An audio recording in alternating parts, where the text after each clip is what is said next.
Alrighty, welcome back, everyone. We just talked about Urban Meyer and him calling NIL cheating, and now we're going to talk about UCLA and Cal. But actually, before we jump into that, I do want to remind you all we get tons of questions and comments throughout the show, and the best way for you all to get your question on the screen, we can have fun back and forth here, is to use the tip and donation link at the bottom of your screen, GSMCPodcast.net. It's a huge help not only to us here at the network, but to you all. We get to have a fun back and forth here and, learn a little bit about each other, which is always fun. Again, that's GSMCPodcast.net.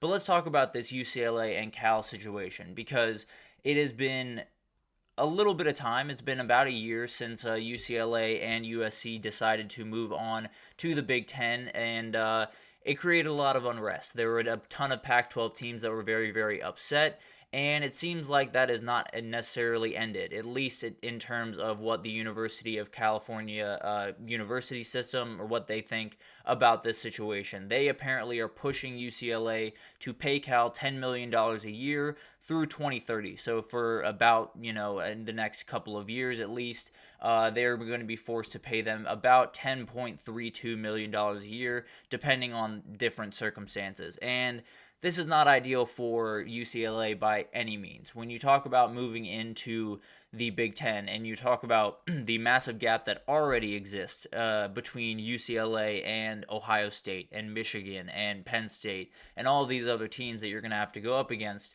it's pretty large. And it shows you just how much ground they're already going to have to pick up being UCLA and being in the shoes that they're in. I mean, over the last since 2019, they've accumulated $167.7 million in debt in terms of their athletic budget. So this is the reality of college sports. It's another reason why this revenue sharing, the new bill that is about to come on everyone's table, is going to be pretty tough for some of these people to wrap their head around, and especially UCLA if $10 million of it is going out the door to Cal. And that can actually be adjusted over this next little bit if UCLA goes, I believe, over 10% of their revenue from a previous year. So let's say, or I think it's from this upcoming year. So in 2024, 2025, whatever their revenue is that year, if it increases by 10% anytime between then and 2030, then they can adjust that number from 10 million to 11 million to 13 million, whatever that needs to be. And that obviously is a huge thing for UCLA, because when you jump into the Big Ten, you're likely to get a little bit of a jump in revenue and that type of thing. And I don't know if it's going to jump 10%, but it could be a thing that, they end up having to pay more down the line to Cal. And this is obviously something that they're going to fight tooth and nail, and they really, really should. They definitely are not in a position to be losing a ton of money right now. Now, Cal is definitely in less of a position, because with UCLA, they're going into a system where they're probably set to make around $60 million a year from that media deal. Cal's set to make about $11 million a year, and Cal actually is not going to get a full cut of that media deal from the ACC for about a decade. Excuse me. So this is something that Cal absolutely needs. It's something that UCLA definitely doesn't want to give up. So it's going to be a very interesting battle, I think. I think one of the things that I was wondering early on, I suppose, when figuring out all of this stuff, and you might be wondering right now, is why is USC safe from this? Because obviously they left with UCLA. Why is Oregon safe? Why is Washington safe? And I don't necessarily have an answer for Oregon and Washington, because they both, I believe, are public universities, so that could be something that is coming down the road for the other two schools there. But USC itself is a private institution. They are not a part of the University of California system, so they don't really have an obligation to any other schools. UCLA and Cal are sister schools, as they call it, so they have a little bit more of an obligation. It's the same thing that happened with Oklahoma and Oklahoma State, where Oklahoma State was kind of arguing, you either got to take us with you or pay us a good handsome sum. And I don't know actually what happened of that. I don't think that ever really coalesced into anything for Oklahoma State, but it might just for Cal, and that would be an absolutely huge boost for them going into the ACC, where you can make up a lot of that ground that you're losing in taking a little bit of a pay cut with the media rights deal for the next little bit. You can get, another $10 million in your pocket and utilize that as you see fit. So this is going to be quite the battle. I think the big question is, what is going to happen to UCLA throughout this kind of process, because we talked about it earlier, and it's something that we'll likely be talking about for quite some time, is UCLA going into this new era of the Big Ten. I talked about it, last week when I was doing spring overreactions. We talked about how Washington might be in a tough spot in 2024.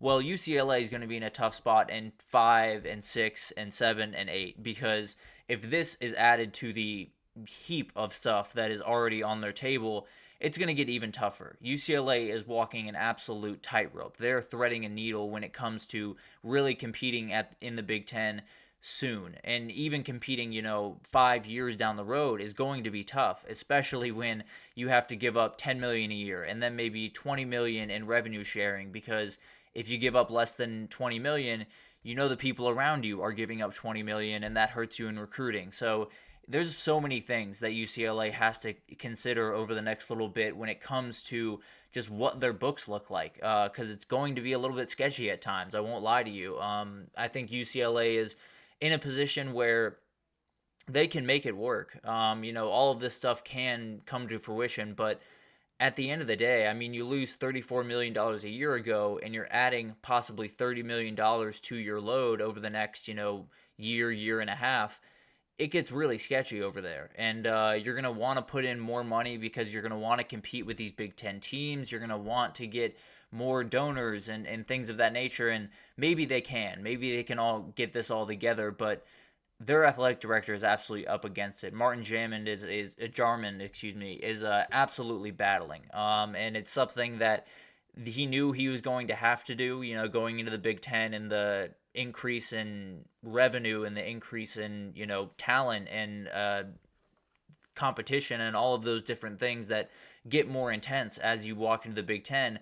Well, you just got a huge disadvantage where it's possible you're losing even more money to what you already have in the whole comparative to these other Big Ten teams. So it's going to be a battle. It's going to be one of those things that I think you're going to want to follow very closely, because it doesn't sound very, interesting or very, wild from the outset, but it's going to affect both these teams drastically, where, Cal maybe can have a little bit smoother of a landing into the ACC, where they have a really talented team this year, and if they can put it together and, get a couple more donors on the table, plus that $10 million that might be coming in from UCLA, there's ability there to kind of build and grow in a conference that is kind of reeling right now, let's be totally honest. And then you have UCLA, where you're going into a conference that's going to be tougher, that's going to be more aggressive, that's going to be harder to keep up, and then you're getting, caned across the shin. You're getting, kicked in the nuts, where you don't necessarily have the ability that all of these other people have from the outset,